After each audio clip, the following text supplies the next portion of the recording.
남편이 결혼 전 그러더군요. 나 당신한테 바라는 거 없어. 밥만 잘 차려줘. 저도 처음에는 남편을 위해, 아이들을 위해 반찬을 만들고 국을 끓이는 게 즐거웠습니다. 그런데 남편의 식탐은 끝이 없었고 늘 새로운 반찬을 원했습니다. 저는 전업주부이기에 남편이 원하는 것을 늘 해주려고 했지만 어느 순간 그런 생각이 들었어요. 내가 식모인가? 그러던 어느 날 남편에게 선언했습니다. 이제부터 아침은 두유에 빵 먹어. 저녁은 그래도 내가 최선을 다해서 해줄게. 일주일에 한 번은 외식이나 배달해 먹고. 미쳤어? 나 일 구했어. 나도 이제 일해야 하니까 예전처럼 당신 못 챙겨줘. 사실 일을 구한 것도 요리를 하기 싫어서입니다. 요리하지 않는 이유가 필요했기 때문입니다. 내가 돈을 버는데 왜 네가 일을 해? 내가 못 벌어다 주는 것도 아닌데. 요리하기가 너무 싫어. 가스불 앞에 있는 것도 너무 싫고 오늘 저녁 뭐 할까 고민하는 것도 너무 싫어. 일은 해도 되고 안 해도 되는데 아침밥, 점심밥, 저녁밥, 주말, 평일 다 네가 차려줘. 밥 이야기만 나오면 이성적이지 않은 남편을 이해할 수가 없었습니다. 그러거나 말거나 저는 그 다음날 두유에 잼 바른 식빵을 내놨습니다. 중학생, 고등학생 딸들은 오히려 좋아하는데 남편은 씩씩대더니 식빵에는 손도 안 대고 출근을 해버렸습니다. 그날 밤 남편은 술에 잔뜩 취해 들어왔습니다. 은진아, 너는 친엄마한테 커서 내 마음 모를 거다. 내가 5살 때부터 새엄마한테 컸잖아. 새엄마는 자기 친아들인 형만 고기를 주고 나는 안 줬어. 형 도시락에는 소세지를 싸줬는데 내 도시락에는 소세지가 없었다고. 네가 그 서러움을 알아? 내가 왜 이렇게 키가 작겠어? 못 먹어서야. 소세지랑 고기를 못 먹어서라고. 어릴 때 나도 잘 먹었으면 컸을 거야. 늘 듣던 레퍼토리였습니다. 남편이 침대 밑에서 쪼그리고 앉아 말하는데 술주정인 거 알면서도 마음이 아프더군요. 다음날 저는 북엇국을 끓이고 말았습니다. 남편이 노래 부르던 오이 무침도 아침 일찍 일어나 준비했고요. 남편은 어젯밤 일은 기억나지 않는다는 듯 맛있게 먹고 출근했습니다. 그래, 나 하나 희생하자.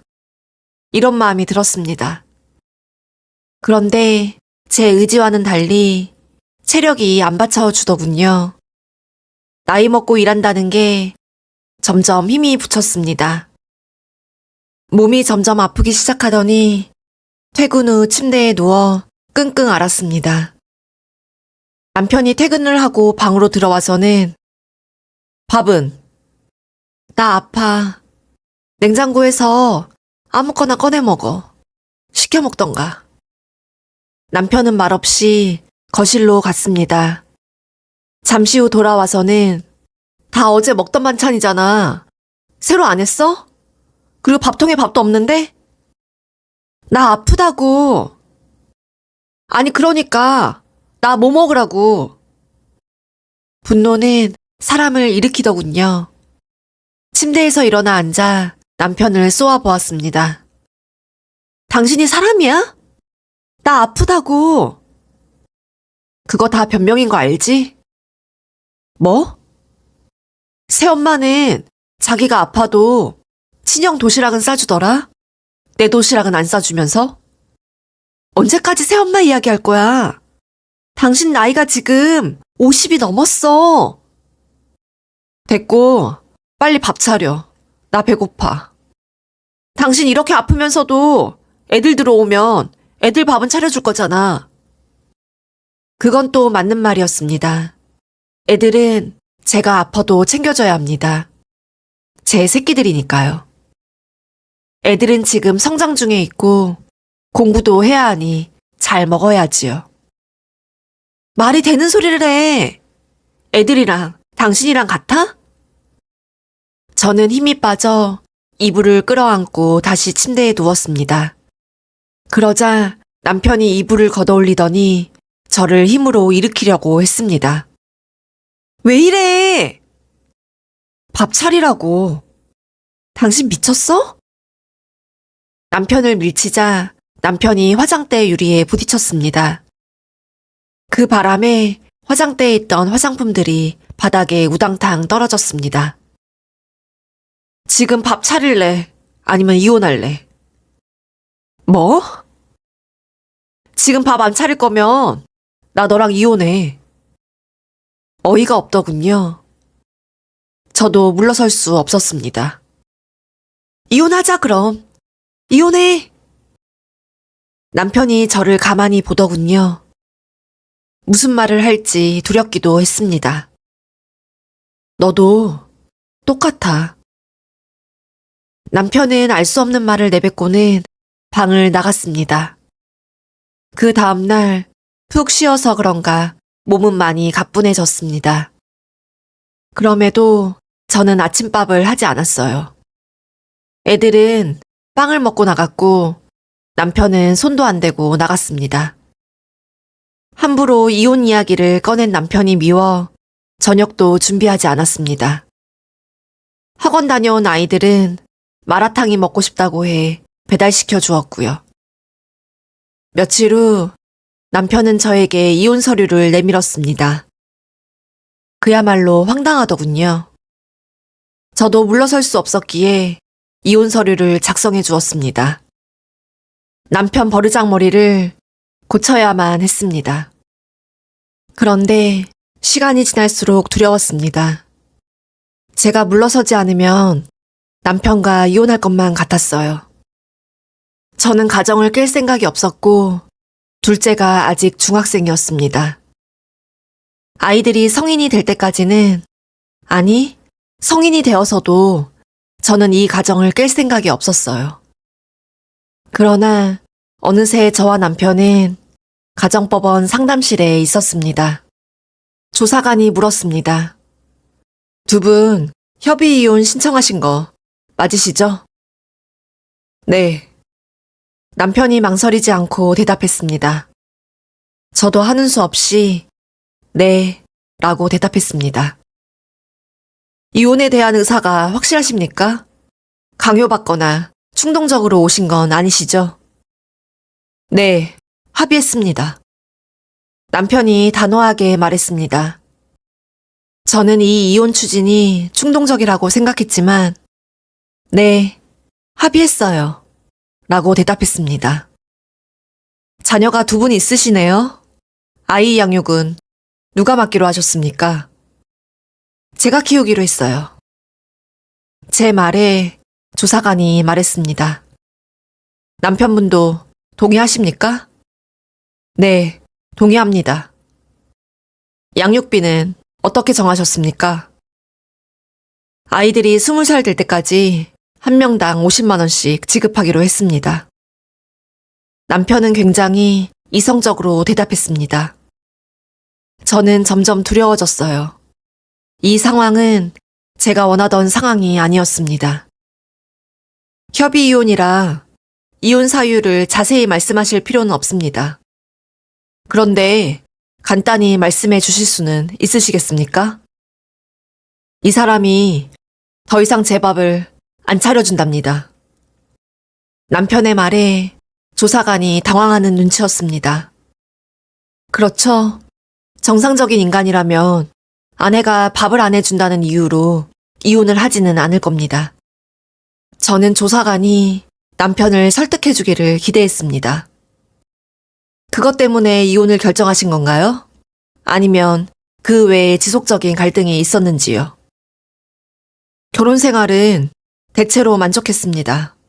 그런데 더 이상 밥을 해주지 않는다는 아내와 같이 살 수는 없습니다. 네, 알겠습니다.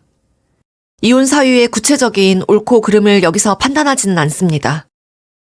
아내분도 이혼에 동의하십니까? 갑자기 화가 났습니다. 조사관님, 그동안 제가 한 번도 안 빼먹고 아침이고 저녁이고 공휴일이고 주말이고 차려줬어요.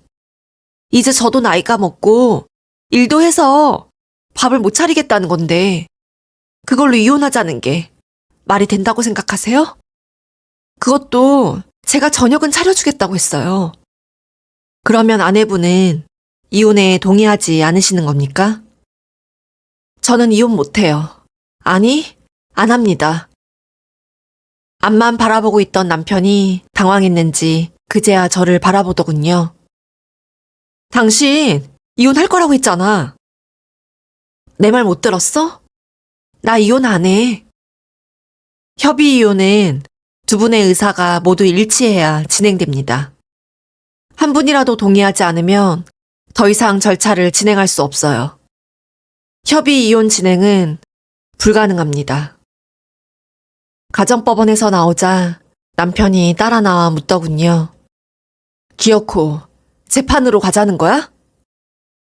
여보, 당신 꼭 이래야겠어? 나한테 너무하는 거 아니야? 네가 나한테 너무하지. 네가 밥을 안 차려주겠다고 했잖아.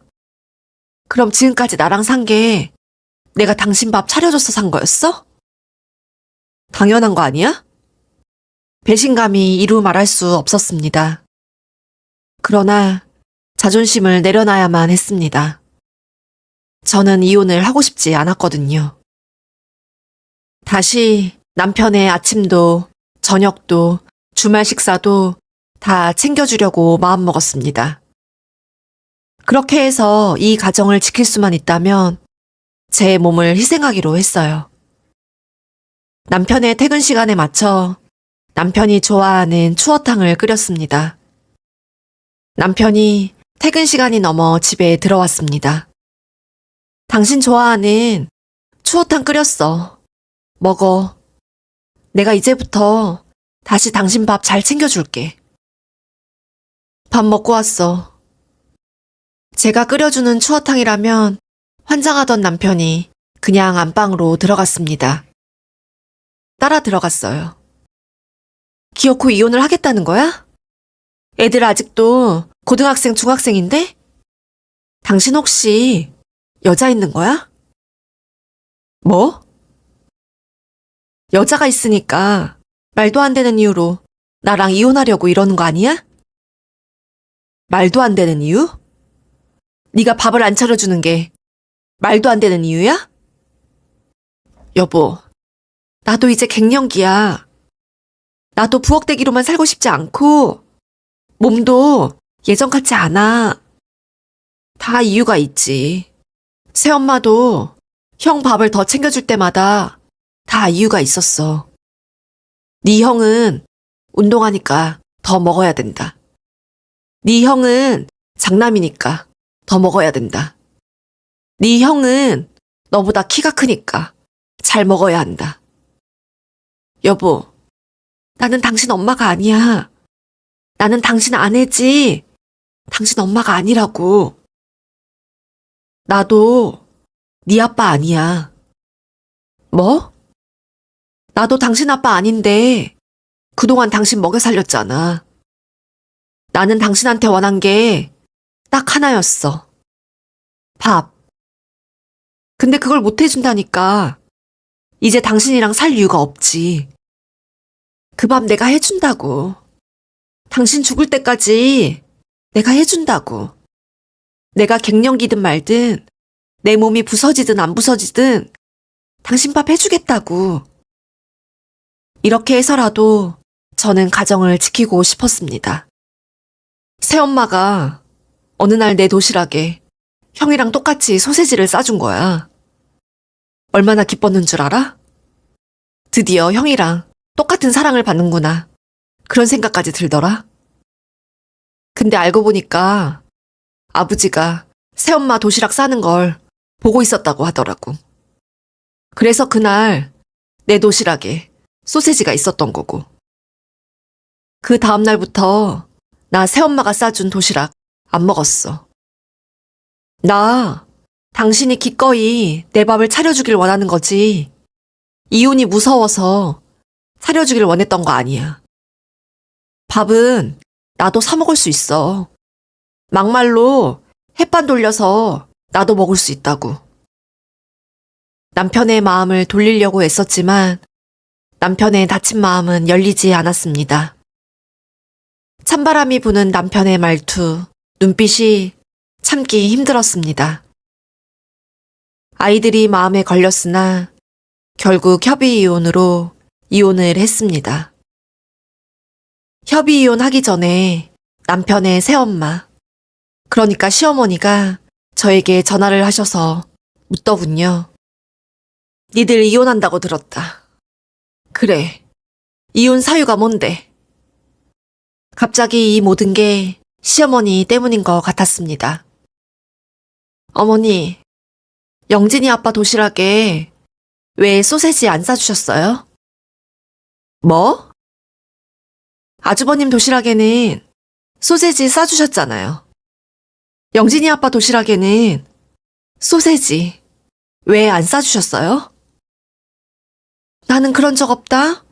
나는 둘 다 똑같이 키웠어. 근데 네가 여자라서 하는 말이다만 내 새끼랑 남의 새끼가 같을 수가 있겠니? 내가 똑같이 키운다고 해도 티가 났겠지. 그렇다고 영진이 아빠가 사랑스러운 애도 아니었고.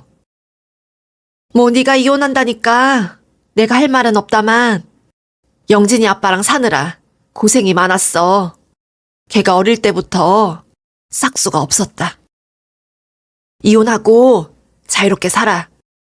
나도 재혼해서 네 시아버지랑 산다만 여자는 새끼들만 있으면 된다. 어느 시어머니가 이혼한다는 며느리에게 이런 말을 할까요? 남편이 불쌍했습니다. 그러다가도 이혼당하는 제가 더 불쌍했어요. 이혼하고 애들을 키우는데 애들 아침밥은 다시 차려주게 되더군요. 어쩌면 전남편 말이 맞았는지도 모릅니다.